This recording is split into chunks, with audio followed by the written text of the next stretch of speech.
Hello students, hydrogen spectrum का जो Lyman Ballmer series है उसको आप लोग कैसे लर्न करोगे, कैसे याद करोगे? तो देखो, हाइड्रोजन में एमिशन स्पेक्ट्रम में सबसे पहले आता है लाइमन सीरीज। लाइमन सीरीज का एक जनरल फॉर्मूला आप लोग को याद रखना है, nu bar that is wave number equals to 1 by lambda that is 1 by wavelength equals to R. R का एक फिक्स वैल्यू है, Rydberg constant 1 by 1 square minus 1 by n square centimetre inverse. यहाँ 1 किसके लिए यूज करेंगे? Lyman के लिए use करेंगे। और n क्या है? 2, 3, 4, 5, कोई भी इंफिनिटी से कोई भी इलेक्ट्रॉन अगर फर्स्ट ऑर्बिट में आ रहा होगा तो उसको लाइमन सीरीज के अंडर फॉल करेगा।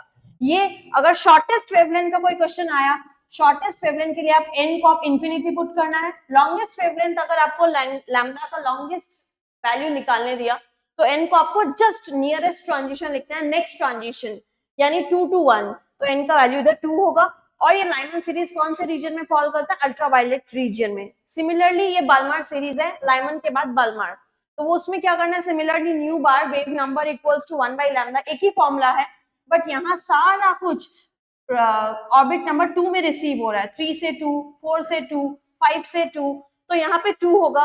वही यहाँ पे अगर लॉन्गेस्ट वेवलेंथ और शॉर्टेस्ट वेवलेंथ पूछा तो लॉन्गेस्ट वेवलेंथ के लिए सबसे नियरेस्ट ट्रांजिशन 3 से 2, शॉर्टेस्ट वेवलेंथ अगर निकालने दिया, ये शॉर्टेस्ट तभी आएगा जब आप n इंफिनिटी पुट करोगे।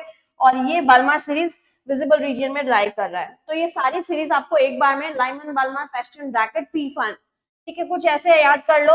लो blood pressure, low blood pressure, back pain, ठीक है।